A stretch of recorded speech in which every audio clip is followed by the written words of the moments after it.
Coop, week 14 waiver wire. Week 15 waiver wire. This is the time of year where you have fewer teams to compete against on the waiver wire. Some leagues have no waiver wire, but the leagues that still have a waiver wire, it's usually where you're cutting off the non-playoff teams. So this is a week where you might be able to really get the guy you want because you're only competing against 5 other managers. And leagues that have open waivers for the non-playoff teams, got to change that rule. I know you're passionate about that one as well, my guy. But for me this week, if I need a running back, this is a guy that we talked about earlier in the season. I'm back on the Tank Bigsby train. And Tank Bigsby, we saw it in week 13 where he returned from injury. They goes into the bye week and comes back and he gets like 7 carries. Again, gets 4 yards per carry. But then we really see the embrace of Tank Bigsby, the runner. He's completely passed Travis Etienne by this season in terms of running back proficiency, but we see him get 18 carries. This is a guy that's able to handle volume. He found the end zone, which sort of saved the week. It was 18 carries for 55 yards. But this week, they go up against the New York Jets, and this is a game in Jacksonville. They have 2 home games left. They're really playing for pride, if anything. I think you're going to see Tank Bigsby, for better or for worse, get 20 carries or more this week. So it's a high-volume bet and a home game where I think Jacksonville is going to think that they have a chance to win this one. They beat Tennessee this week. Bigsby gets the 18 carries, gets the only touchdown of the game. I think we'll see something like that again. Sincere McCormick would probably be my number 2 ad at the running back position. This is a guy that we've been talking about. We saw this last year where Antonio Pierce is able to give like a lightly used back big opportunities over the end game portion of the season. We saw it last year with Zamir White. Now, I don't think Sincere McCormick is going to get that sort of production in the fantasy football playoffs that we saw from Zamir White, but volume-wise, he's got a chance. 17 touches against Tampa Bay. Vegas loses the game, but Sincere McCormick still paced the backfield. And Coop, Amir Abdullah, only 1 carry. And actually, McCormick gets more targeted than Abdullah as well. So a lot to like sort of about this high-end usage. And then just throw out our usual suspects. Yesterday, Zach Charbonnet really showed us that the handcuff running back makes a huge impact. And I think you'll see multiple guys on your waiver wire this week that are worth picking up. Tyler Algier certainly is. If Bijan went down, I think Algier is an every week top 15 play at the running back position. We saw Kendre Miller shine, found the end zone on sort of a grown-ass man touchdown run. Jerome Ford, because he's right behind Nick Chubb and also looks like maybe has a little bit more juice than Chubb. Patrick Taylor, we're going to monitor the Isaac Guerrero foot injury, but if Guerrero goes down, we might be picking up a 49ers running back, and I would put Patrick Taylor right in that first tier if Guerrero has some bad news on Monday or Tuesday morning. There's a few other guys here, like the Jets situation. Maybe Braylon Allen was picked up, but Isaiah Davis, he flashed, scored a touchdown. You might pick him up. And then your usual suspects, Coop. If I'm going into the fantasy playoffs with James Conner, I want to roster Trey Benson. If I'm going into the playoffs with Kyron Williams, I want to roster Blake Corum. If I have Devon Achane, I want to roster Jalen Wright. I want to roster my handcuffs in case I need to get through a week with that backup running back. Yeah, once upon a time in fantasy football, in regular football, I'm talking when we started playing as old folks, early 2000s or so. I mean, you had the starting running back and you had the backup. And you didn't even really know how good the backup running back was because they never played. Like Priest Holmes would get 400 carries and Larry Johnson would get 10 in a season.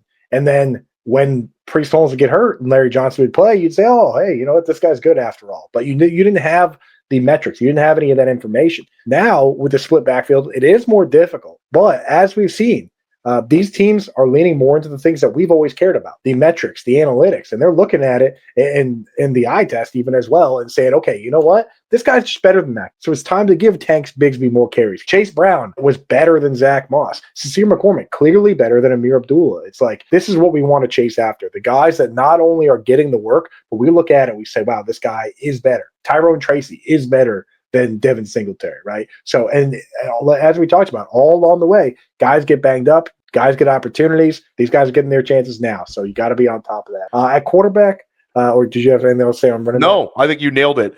I'm interested to hear what you have to say about quarterback. There's a couple of fun names sort of at the top this week, Coop. right? I think there's three different flavors of fun here. Okay. The funniest, I saw a meme that really encapsulates Jameis Winston this week. Theo, it was a picture of a guy going, "Who here wants to see Jameis Winston in the NFL?" And every single person has their hand in the air. And then the same picture goes, "Who wants to see Jameis Winston as the quarterback for your team?" And nobody's got their hand in the air. But that's exactly what it is. He's a fun player to watch. Do I want him to be the quarterback of my team? No. Did I want Ryan Fitzpatrick to be the quarterback of my team? No. Did I want him in the NFL somewhere, chucking the ball around? Absolutely. And for fantasy football, Jameis Winston, outside of the one game where they played on Thursday in the snow against Pittsburgh, has thrown 40-plus times in every single game he started. He's willing to let it fly. I don't care about interceptions. I don't care about pick sixes. You throw a pick six, you get the ball right back, baby. That's fine for fantasy football. One year he threw 30 interceptions, and he was the quarterback 5 because he was willing to just chuck it nonstop. Don't care. Eyes closed. Doesn't matter. So Jameis Winston for me, if he's just going to keep throwing it like this, I'm going to keep throwing him in there. They're going to get Cedric Tillman back, but it doesn't matter because Judy and Elijah Moore and David Njoku are doing just fine. And, Cedric Tillman will replace Michael Wood, and it'll just be back to what it was. So we like Jameis Winston, right? If you want the up-and-comer narrative, right, the guy that turned things around when everyone said he couldn't, that took the Chiefs to the wire, that took the Eagles to the wire, Bryce Young, playing better, plain and simple, right? This is a guy, he's got Adam Thielen back, Xavier Leggette's coming on a little bit. Like, he can make things happen here. He's got 2 tight ends now that are capable of catching the ball. Bryce Young, if you want to play that game, especially in your dynasty or keeper leagues, make sure he's didn't end up on the wire in your single QB leagues, but that's a guy. And then another one that you have to mention because he just had the bye week, and a lot of people had decisions to make. They had to drop guys, 6 bye weeks this week, right? Maybe Drake May made his way to the wire. This is a guy who has shown a willingness to run, and in fantasy football, especially 4-point passing leagues, that's everything. If a guy was willing to run 6, 7, 8 times, it gives you floor and ceiling. I do not care about weapons. I don't care about turnovers, like I already said. If Drake May is willing to run, he's a guy. So those are kind of 3 guys I'm looking at. Will Levis has the great schedule. We were kind of looking at him, but man, he let us down pretty bad this week. No, we're off Will Levis. Can't trust him, right? I started him in a big spot yesterday. He failed miserably. I'm off Will Levis. You're out, Will Levis. You're out. Yeah. It's a shame, dude. And I guess, as we talked about, if you're going to stash anybody, make sure it's somebody that has upside, okay? So if you're talking about your really deep 2 QB or super flex leagues, why are you stashing Carson Wentz behind Patrick Mahomes? What is he going to do for you? Stash a guy like Justin Fields, right? Stash a guy that actually runs. Stash a guy like Trey Lance even. Maybe he'll get a shot. Give yourself an excuse as to why this player can come in and do something. Malik Willis, there's a guy for you. He already came in. He looked pretty good behind Jordan Love. Like, if you're going to even use a roster spot on those kind of things, use your noggin. Paint a picture on how this guy comes out and scores 25 points for you if he does get a chance to start. Yeah, and I think this time of year, since we're in a 3-week stretch, Coop, if you're in a deeper Superflex format, there is some value in rostering your backup quarterback if it's a like-for-like replacement. Yes. I'll use just an example would be, obviously Russell Wilson, Justin Fields would be one, but Marcus Mariota for a single week, if Jaden Daniels missed a single game, you might be able to get by. There's a few examples of, I think, Nick Mullins. They would run the exact same sort of offense in Minnesota if Sam Darnold were to go down. So it's not exact science here. Certainly, we don't want to roster a backup quarterback in Miami. We've already seen that. But if situations like, there are certain situations where the best option is your own particular backup because everybody's rostered this time of year. So, Coop, we're gonna get this rocking really quick with the wide receivers. Jalen McMillan has 2 touchdown catches this past week. We really talked about him earlier in the year, same time as Juwan Jennings. Jalen McMillan obviously didn't make that impact, but this is a player that we were very high on. He was almost a best ball like meme stock. People love Jalen McMillan, and it's sort of happening where the guy is going to have a role weekly. Maybe he gets some momentum at the end of the year. Oftentimes, these rookie wide receivers come on this very time of year. We're back with Wan'Dale Robinson because of the target volume. Not a whole lot of production, but he did get 11 targets. Marquez Valdez-Scantling, a lot of people say, MVS didn't score a touchdown, gets us like 9 PPR points. Let's maybe slow the Jets.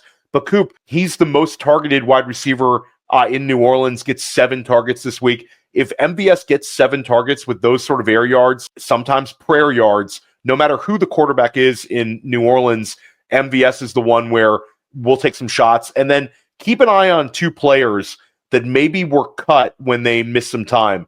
Cedric Tillman in Cleveland should be back for the fantasy football playoff. This is a passing game where we're really betting on it. Jerry Jeudy is a lock starter. David Njoku, impactful tight end. But for me, I think Tillman would pass by Elijah Moore in the pecking order of, because we've seen it with Tillman. Big time production with Jameis Winston earlier. No reason he can't do it for a 3-week stretch. And then Romeo Doubs in Green Bay. That's one to keep an eye on as well. If you want to go a little bit deeper, there's some really kind of names that are out there, but I would concentrate on those guys. Any wide receivers for you to add, Coop? You nailed it on that. And I will say with Cedric Tillman, I mean, think about the volume these guys are gotten. It doesn't mean you stop starting David Njoku, but he's gotten 30 targets over the last 2 weeks, right? Like Cedric Tillman coming in, he doesn't need to get 30. He needs to get 8 or 9. So like Tillman coming in, all those guys. If Jameis could be throwing 40 times every week, everyone can feast. You know, the only one that really comes to mind that you didn't mention is if Ladd McConkey continues to miss time, you can spot start guys like Josh Palmer or Quentin Johnston, right? Which kind of leads me into the tight end talk here. Maybe not my top tight end options, but this particular week, if you're looking for somebody, whoever the starting tight end for the Los Angeles Chargers is going to be a decent option going up with the matchup they have here against Tampa Bay, right? Now, Will Disley's been the guy. Disley came out and got 2 targets right away, but he hurt his shoulder and missed the entire second half. With him out, who came in the game? But my guy, our guy at this stage, because you've been involved in these conversations. I've been in the streets with you, but this is, I'll give a quick interruption. Anybody who's followed Coop's work over like the last 2 years, Stone Smart has been the deep sleeper tight end that you have, I think, really wanted to hit more than anyone. If you've podcasted with Coop, if you've read his written work, this is a guy where athletically gifted tight end, which is a prerequisite. Check out all of Coop's like tight end talk in the preseason, but you love seeing these athletic tight ends with the potential. He's got about the coolest name in the NFL with the athleticism, and now potentially, Coop, you might have a 3-week start out of Stone Smart. I mean, I think this is about as good of a holiday gift for Coop at the tight end position as I can imagine. If Stone Smart comes out and hits back-to-back tight end 1 playoff performances, I might just get raptured. Right behind you, you might have to replace one of your something behind you with like a beautiful Stone Smart. I bet if you sent Stone Smart's agent like a request, you could get some real good Stone Smart gear. Not a whole lot of requests out there. I'll print it out because 2 years ago, if you would search Stone Smart's name on Twitter, I was the only dude tweeting. Because this guy, I mean, his name's Stone Cole Smart. Real name, no gimmicks. His middle name is Cole. His middle name is Cole. I did not know that. It's Cole, Cole. But his parents knew what they were doing. His parents, of course, both college basketball players, SEC college basketball players. Their son, of course, the prodigious child of college basketball players, played quarterback in high school. Then he converted to wide receiver. Then he converted to tight end, right? We're talking Logan Thomas. It takes a little time to go from quarterback to pick up the nuances of being a tight end. We saw him have the big touchdown last year, 54-yard touchdown. We were going crazy on that. And I'll tell you, him getting the opportunity now in this situation. Now, they wanted a 2-way tight end that can block really well, which is why Stone Smart doesn't really fit up until now. But we saw it this week. He went out 22 routes in the first half for Will Disley. In the second half, when Stone Smart got that gig, 22 routes. So keep an eye on that. Honestly, if you want to play it a little smarter on the waiver wire, probably could check and see if guys like Hunter Henry or Pat Freiermuth or Zach Ertz hit the wire. Henry and Ertz were on bye, so they might have hit the wire. Those guys were a little safer. And then Juwan Johnson is kind of the name that has emerged here, and he actually is available in a lot of leagues where with Taysom Hill out of the equation, you not only get more actual tight end snaps for him, and him and Foster Moreau both played like the whole game, but Moreau ran like 15 routes. He ran 28. He got 5 targets. He got the touchdown. He's had a knack in the end zone. This is also a converted wide receiver. Again, the guys we really want to target in these situations, right? But just in general, the fact that they're not bringing in a gadget quarterback in the red zone means more potential targets. Now, the problem here is that we have to see what happens with Derek Carr. Folks are saying he broke his left hand. He's a right-handed quarterback. Folks are saying he broke his left hand. We don't know if he's going to be able to play through that or not, but something to keep an eye on. And then, of course, we do have the only, as this moment, there were a couple early on, but right now, the only real handcuff plus tight end you can trust, Noah Gray, is a guy out there where he's getting targets each week. He's scoring touchdowns.